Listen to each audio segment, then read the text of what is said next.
ক্রিকেটের দানব তিনি। টি-20 ক্রিকেটের সেরাদের ছোট তালিকাতেও থাকবে তার নাম। তিনি ওয়েস্ট ইন্ডিজের মারকুটে ওপেনার ক্রিস্টোফার হেনরি গেল। 4 ছক্কার ফুল ঝুড়ি ছুটিয়ে তিনি যে কোনো বিশ্বমানের বোলিং লাইন আপকে ঘুরিয়ে দিতে পারতেন।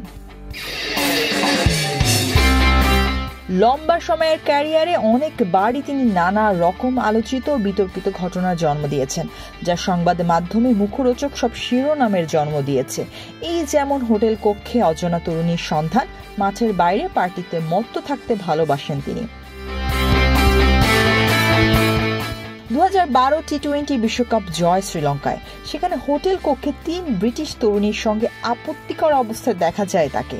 পরে তরুণীদেরকে পুলিশে শরবত করে ওয়েস্ট ইন্ডিজ দলের দেহরক্ষী। অবশ্য তার নামও বাদ দেওয়া হয়। গেইল বিগ ব্যাশের নারী অনুষ্ঠানের সঞ্চালককেও ছাড়েননি। মেল ম্যাকলাফলিন নামে সেই উপস্থাপিকা তার কাছে জানতে চেয়েছিলেন কিভাবে এত আক্রমণাত্মক ব্যাটিং করে। জবাবে গেইল বেশ আপত্তিকর মন্তব্য করেছিলেন। এতে অনেক জল ঘোলা হয়, এমনকি বিগ ব্যাশে তাকে নিষিদ্ধ করার দাবিও তোলা হয়। জাতীয় দলের সতীর্থের সঙ্গে মাঠেই লড়াইয়ে জড়িয়ে পড়তে দেখা গেছে গেইলকে। ইন্ডিয়ান প্রিমিয়ার লিগ IPL এর 8ম আসরে রয়্যাল চ্যালেঞ্জার্স বেঙ্গালুরু ও মুম্বাই ইন্ডিয়ান্সের মধ্যকার ম্যাচের সময় 2 ক্যারিবিয়ান গেইল আর কাইরেন পোলার্ডের মধ্যে বেঁধে গিয়েছিল গন্ডগোল। বেশ বাকযুদ্ধই করছিলেন। মাঠের বাইরে বিশেষ করে সামাজিক যোগাযোগ মাধ্যমেও লাগামহীন ছিলেন গেইল। বিশেষ করে টুইটারে কিংবা ফেসবুকে নিয়মিত বোমা ফাটাতেন তিনি। এজন্য তাকে বেশ কয়েকবার সতর্ক করে ক্যারিবীয় ক্রিকেট বোর্ড।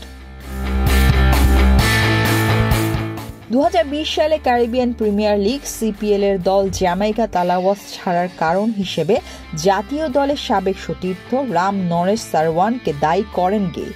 ফেসবুক লাইভে এসে সারওয়ানকে করোনা ভাইরাসের চেয়ে খারাপ বলে উল্লেখ করেন, এমনকি সাপের সঙ্গে তুলনা করেন তিনি। এমন মন্তব্যের পর বিস্ময় প্রকাশ করেন সারওয়ান। গেইলকে নিষিদ্ধ করার ঘোষণা দেয় ওয়েস্ট ইন্ডিজ ক্রিকেট বোর্ড, যদিও শেষ মুহূর্তে সতর্কবার্তা দিয়ে দেওয়া হয় ক্রিস গেইলকে।